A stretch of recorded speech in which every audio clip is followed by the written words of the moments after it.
2 weeks before I got incarcerated, it was, by way of drugs, and then two of my friends found me and they kind of like nursed me back. And I remember walking along the railroad tracks and crying out to God and say, like, if you can hear me, like, take me away from here. Like, I don't want to be this person anymore. So 2 weeks later, I was in jail and never went back.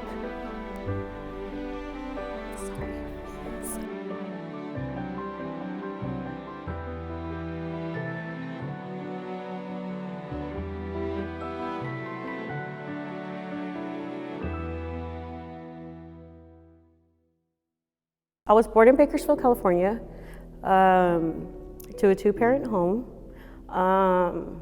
I chose the wrong path at a very young age, and I fell into addictions and into a lifestyle that comes with addiction.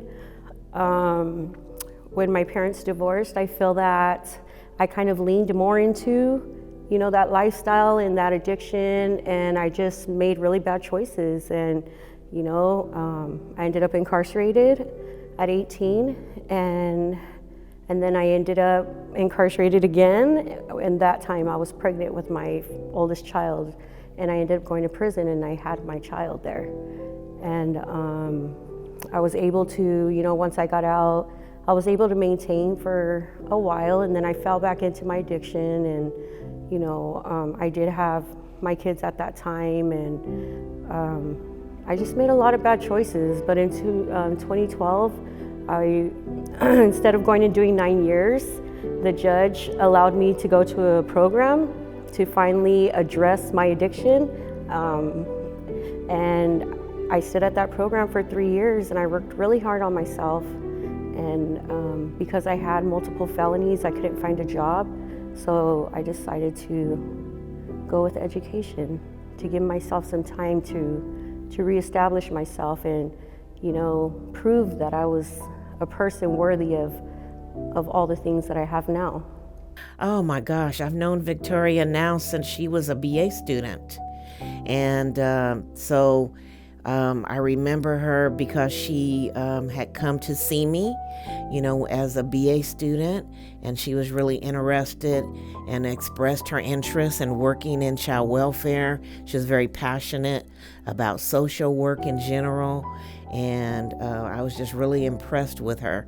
I was introduced to her actually by Benita Washington, who's she's the BA field coordinator, and she had brought Victoria, to my attention and said, Cheryl, you might want to talk to her. And so anyway, I sought Victoria out, or should I say Victoria actually sought me out. I had reached out, but Victoria is not one to wait on anybody. So she came and actually wanted to talk to me. Knowing what she didn't want. When you know what you don't want, it's easier to figure out how you're going to get what you do want. So when you come in and you say, you know what, I've lived a life of incarceration, or I've been poor, or hey, you know what, I know what it is to struggle, or I know what it is not to feed my kids, or I know what it is to be raised in a household around people that are not positive. So once you've felt that and you know what that is, it's easier to determine what you want to do. And I think her knowing immediately, hey, I know what I don't want. I know I'm not going back. I know my kids deserve a good life. I know I have to do this, is the driving force.